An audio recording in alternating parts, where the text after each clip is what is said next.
the artist formerly known as the Two-Headed Dragon. Currently, I'm making the shift to calling myself the Fandom Foodie, and this is my first food review as such. I'm pulling double duty on this one, and I'm also covering an event. This is the Seattle Cherry Blossom Festival at Seattle Center between Fisher Pavilion and the Armory. Today we've got Spam Musubi, Japanese hot dog, and brown rice tea, made of the leaf of the plant, not the grain. So, I hope you're all as excited as I am to get going and see what makes these so special.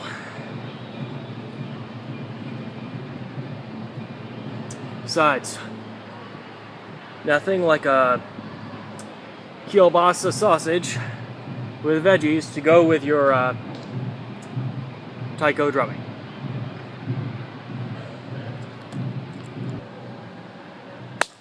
Alright, so we're going to start off with the hot dog.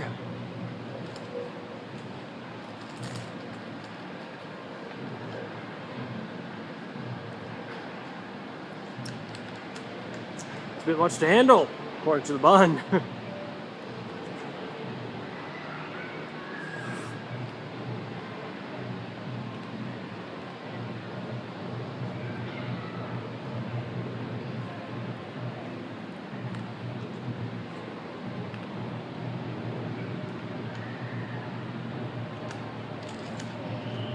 The sign said kielbasa sausage. The spices are actually kind of mild, and it relies on the actual temperature heat.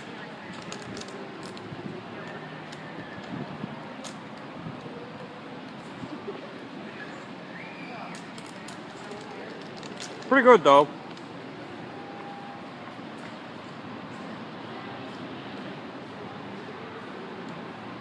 It definitely complements the seaweed.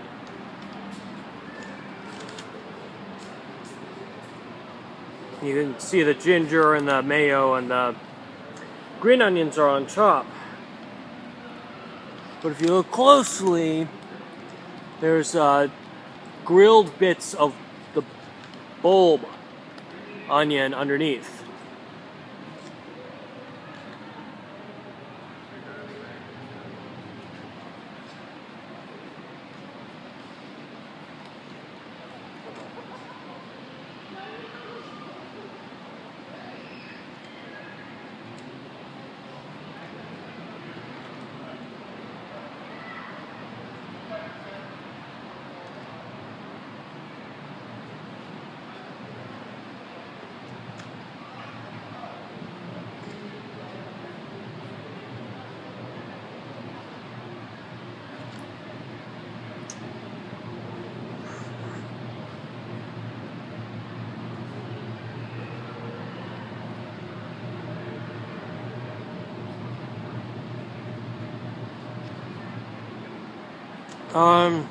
Mayo and green onion, they go pretty well together.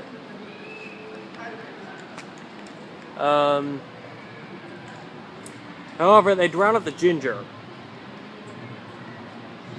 Let's go from this side because we can get more mixing flavors that way.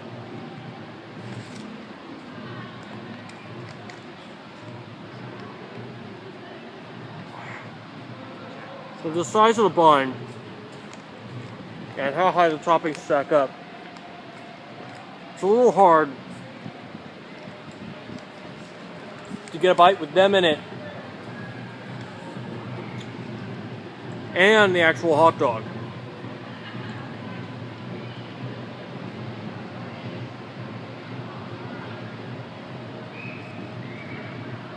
But hey, more for your money. And at $6.50, I like more than a little. Be careful what you wish for. Let's try again.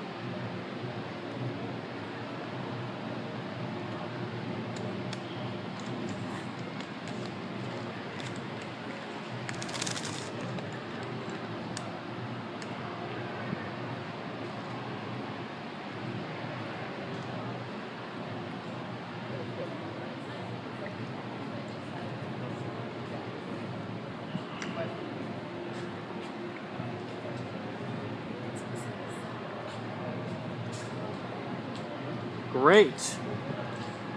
I want to have another one of these.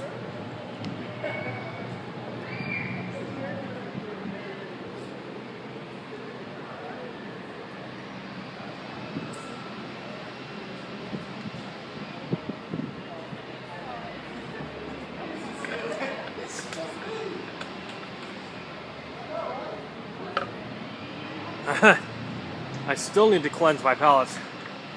There's a strong flavor in that seaweed and mayo.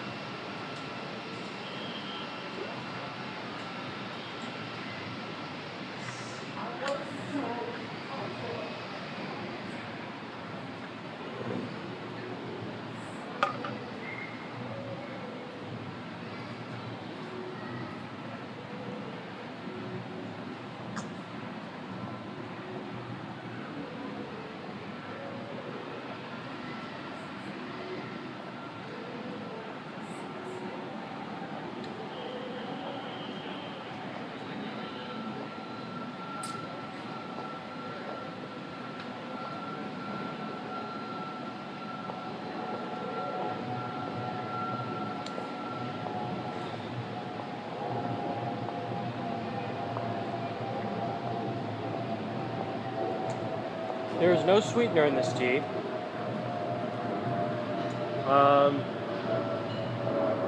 Nothing was added after it was taken out of the bag.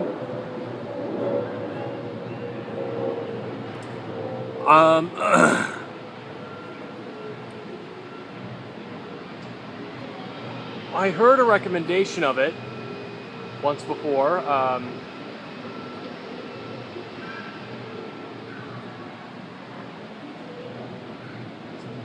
Isn't that the problem with nose and tongue?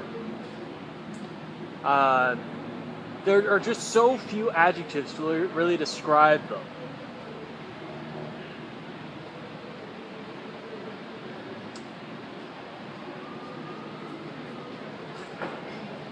It's not too salty.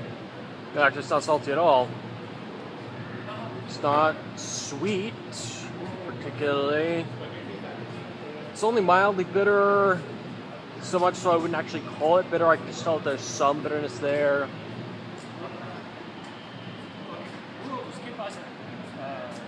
Not spicy.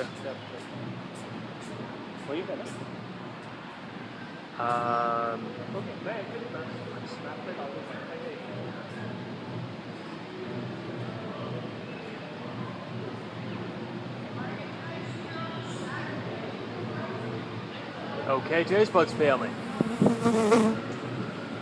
Well, I recommend it. And something odd I notice is that it actually reminds me of brown rice. It's there in the aftertaste. Before the aftertaste gets more intense. You have your basic flavors like right here. Then the brown ricey flavors right here. Then the aftertaste is right here.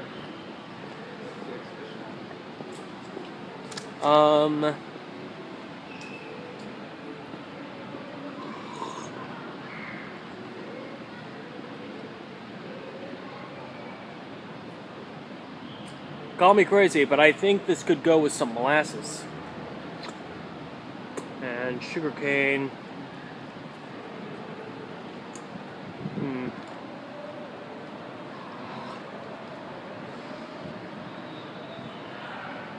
Well, it's definitely unlike any other tea I've had.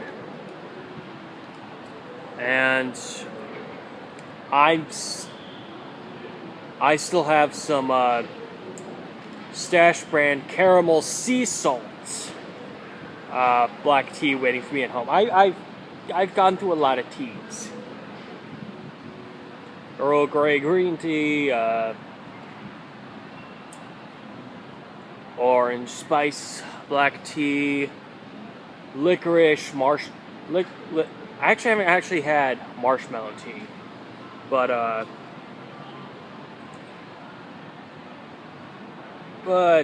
dandelion, blueberry, mango tango. This is not like any of that. It's the first I've ever had. I'm gonna have to look at this brand, see if I can find this product somewhere. Well, next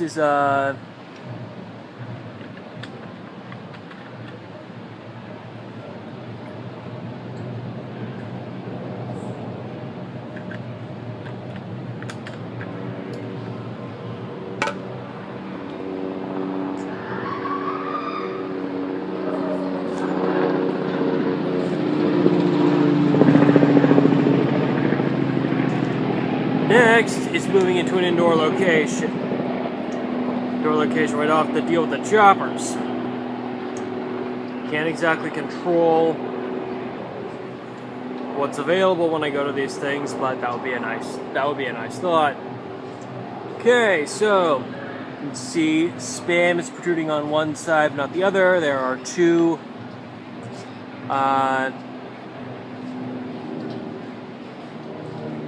there are actually two here, stuck together with the sticky rice, wrapped in seaweed, and here be Spam. So, down the hatch.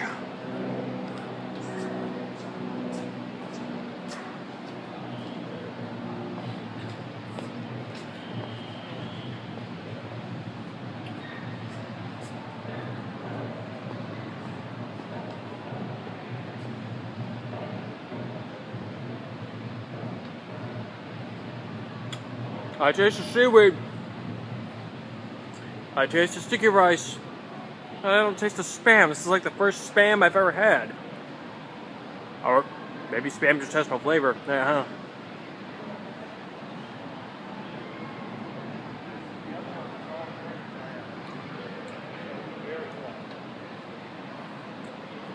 or at the very least, very little flavor.